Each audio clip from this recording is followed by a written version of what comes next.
COVID y el impacto que está teniendo en la República Argentina, más precisamente en la zona del área metropolitana, ¿no?, por el cual el gobierno nacional decidió prolongar el aislamiento social preventivo y obligatorio en fase 3 hasta el 30 de agosto. Estamos en comunicación con Leda Guzzi, infectóloga, que tengo la amabilidad de atendernos. ¿Qué tal, doctora? ¿Cómo le va? Buen día. Hola, buen día. ¿Cómo estás? Gracias por estar ahí.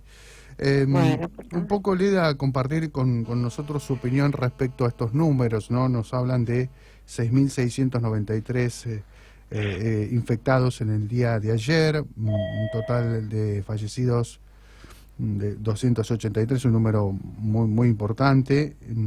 ¿Qué tener en cuenta en este momento de pandemia, de circulación comunitaria, al momento de analizar estos números? ¿Es importante o ahí tenemos que focalizarnos en el número de camas de terapia intensiva?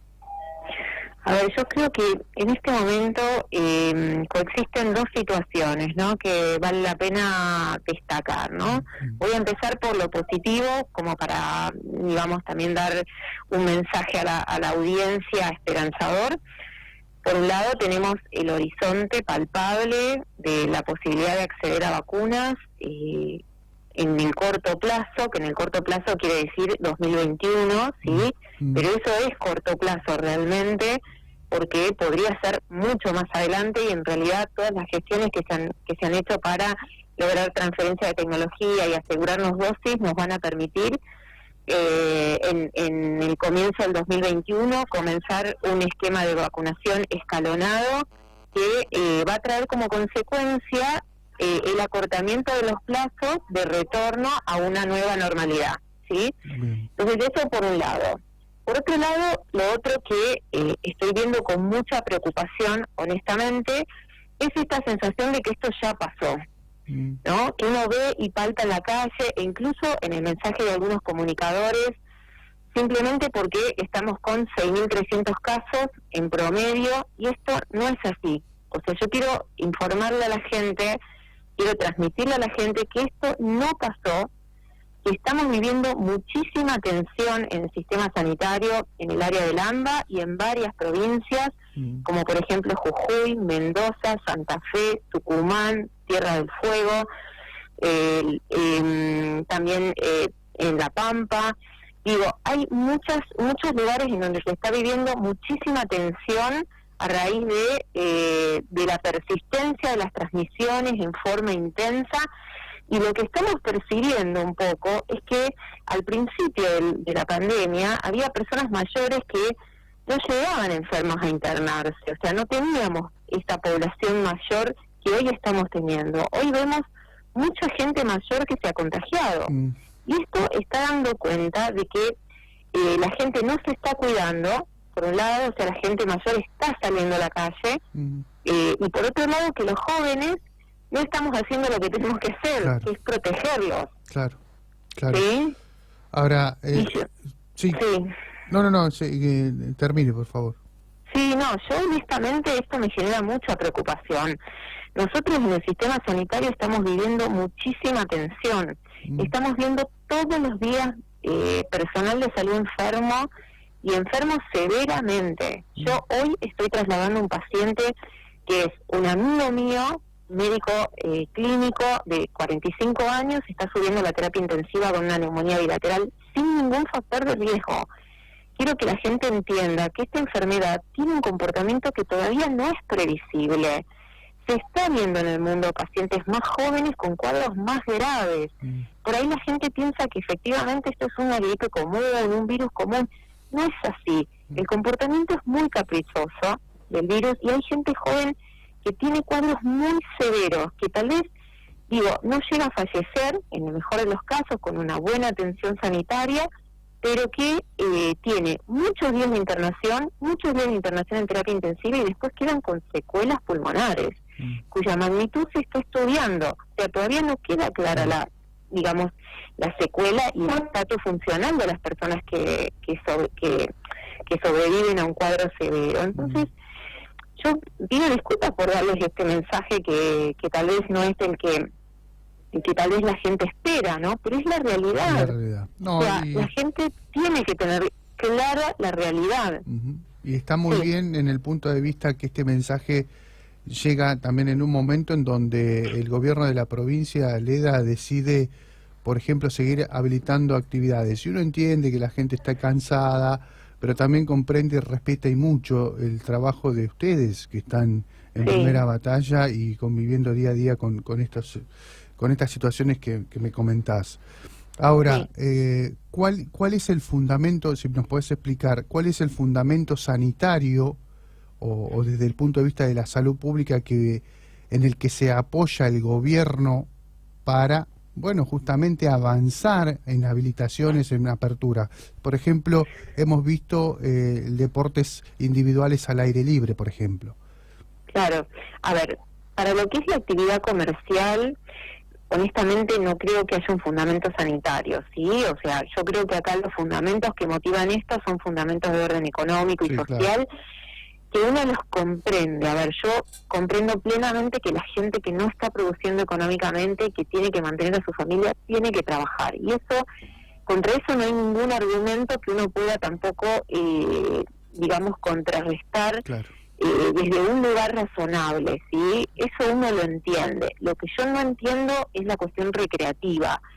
A ver, lo de los deportes individuales, yo creo que eso es algo que por ahí se puede considerar, sobre todo deportes al aire libre, donde no hay gran concentración de personas. Te diría que es mucho más razonable la habilitación de deportes individuales que del fútbol, claro, ¿sí? Claro. Porque en el fútbol hay contacto, porque hay concentraciones, porque no me vas a decir que después esa gente, por más que tengan protocolos, no tienen contactos cercanos en los vestuarios, ¿no? O sea, yo honestamente creo que un deporte individual tiene mucho menos riesgo que un deporte de equipo. Ahora, respecto a la actividad comercial, yo creo que las motivaciones van por ese lado y yo también las puedo comprender, porque uno entiende que este es un país con muchas desigualdades sociales, económicas, y hay gente que realmente vive al día y que necesita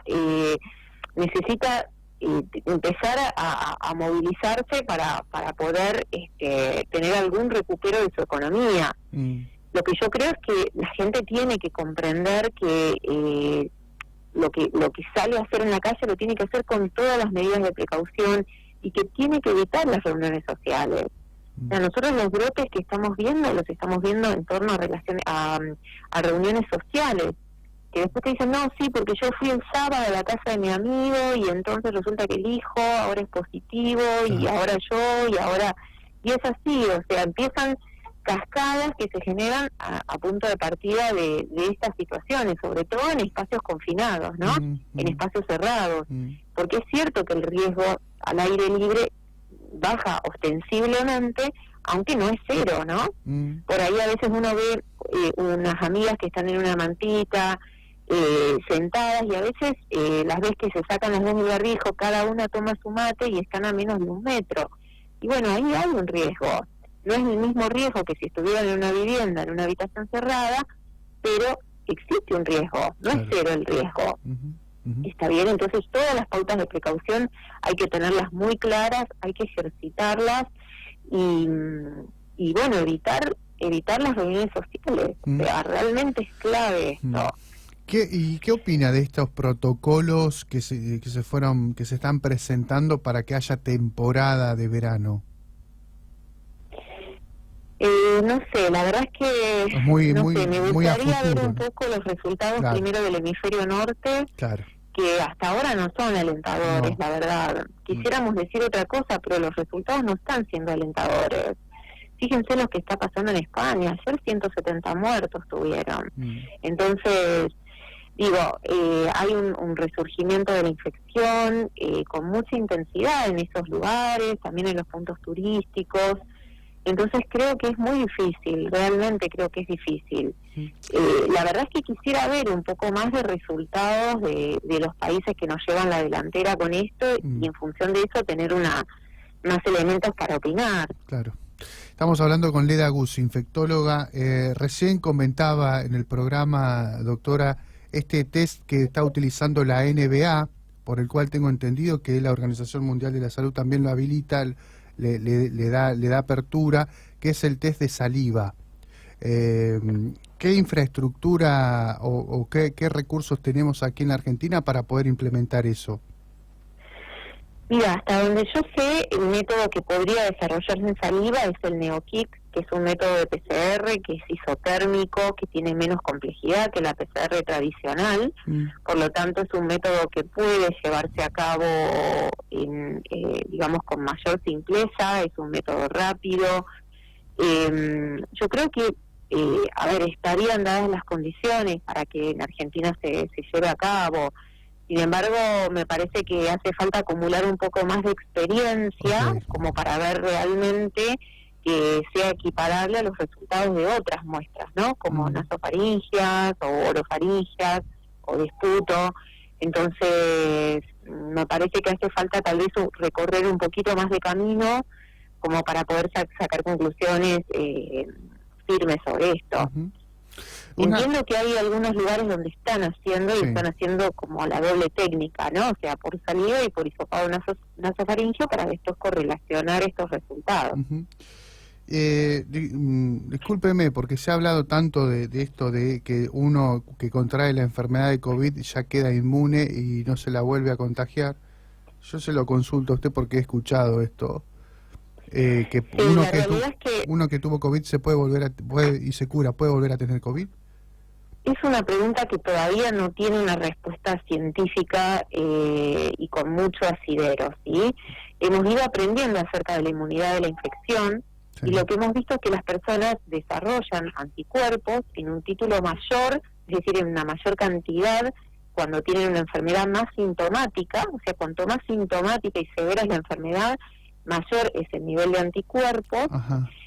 Pero también sabemos que estos anticuerpos bajan entre 8 y 12 semanas y pueden llegar a ser indosables después de estos 90 días, ¿sí? Sin embargo, esto no quiere decir necesariamente que uno pierda la memoria inmunológica y que por lo tanto vuelva a ser completamente susceptible. Hay otra pata de la inmunidad, que es la inmunidad celular, la que depende de las células T, ¿sí? Que es un tipo de inmunidad que también se gatilla por la infección y también se espera que se gatille a través de la vacuna, que daría una inmunidad más prolongada en el tiempo. Sin embargo, no podemos aseverar todavía que no haya reinfecciones. Aparentemente no sería un hecho, por lo menos frecuente no lo es, porque ya llevamos 7, casi 8 meses de pandemia y esto no está reportado científicamente como un hecho que suceda. Sí recibimos reportes anecdóticos, ¿no? Anecdóticos de personas que podrían haber cursado una segunda infección. Por ejemplo, una médica de Israel tuvo en marzo la infección, se recuperó, tuvo PCRs negativas en mayo y junio y después en julio volvió a tener un cuadro nuevamente con PCR positiva, bien compatible con COVID. Entonces son situaciones que están en estudio, pero que por el momento son anecdóticas. O sea, no podemos decir ni que no vaya a suceder una reinfección, pero tampoco podemos decir que sea un fenómeno que estemos viendo en este momento, en absoluto. O sea, no pareciera ser frecuente por lo pronto. Bien. Una consulta por lo que ocurre en Capital Federal, que se están viendo que se mantiene la tasa de contagiosidad, o por lo menos el nivel de contagiosidad, y escuchaba a su colega Tartaglione ayer decir que la gente como que se está aprendiendo a cuidar, como que aprendió a incorporar este tipo de hábitos. ¿Es significativo eso en el impacto de los contagios? Sí, yo creo que sí. Si hay si hay realmente un aprendizaje de las pautas de precaución y eso se ejercita en el diario, sí. Sí, eso tiene impacto. El uso del tapabocas, el correcto uso del tapabocas, todo el tiempo cuando uno está en contacto con otras personas que no son sus convivientes, la distancia social fundamentalmente, el lavado de manos, sin duda son prácticas que tienen mucho impacto en la transmisión. Entonces, si la gente aprende a cuidarse, realmente eso tiene impacto en una reducción de la transmisión. Perfecto, bien. Bueno, entonces quiere decir que los protocolos funcionan. Sí, los protocolos funcionan y reducen significativamente la transmisión de la infección. Significativamente los reducen. Obviamente esto no es cero, ¿no? Nunca Claro, es cero, claro. pero de una posibilidad de que se contagie el 80% de las personas en una planta de trabajo, pasar a que suceda digamos, a tener un caso esporádico positivo y después sobre ese caso quizás una transmisión o ninguna, es algo de muchísima importancia e impacto sanitario, ¿no? Claro, claro. Sin duda. Y la última, Sí. doctora, el tema de la vacuna. También escuché Sí. que se puede repetir todos los años, como la vacuna de la gripe. ¿Esto es así? Podría ser. Debería ser. Podría ser, aún no sabemos eso, si va a ser necesario una repetición, ¿sí? O sea, si el virus tiene, hay dos situaciones que podrían justificar eso, que el virus tenga, digamos, alguna capacidad mutagénica interanual que implique que haya que cubrir nuevas cepas, y la otra razón sería que la inmunidad no sea duradera. Entonces esas dos razones justificarían que tenga que haber una inmunización anual. Sin embargo, eso todavía está en estudio. Bien, perfecto. Muchas gracias, muy amable, doctora, muy amable. Bueno, pues nada, que tengan buenos días y por favor a no aflojar con los cuidados y recomendaciones. Muchas gracias, muchas gracias. Porque esto no pasó. Muchas gracias. Por nada, hasta luego. Hasta luego. Leda Guzzi, infectóloga, está trabajando, bueno, de manera consciente con el tema de COVID y muy profesional, por supuesto, en toda la Argentina. Esto no pasó, y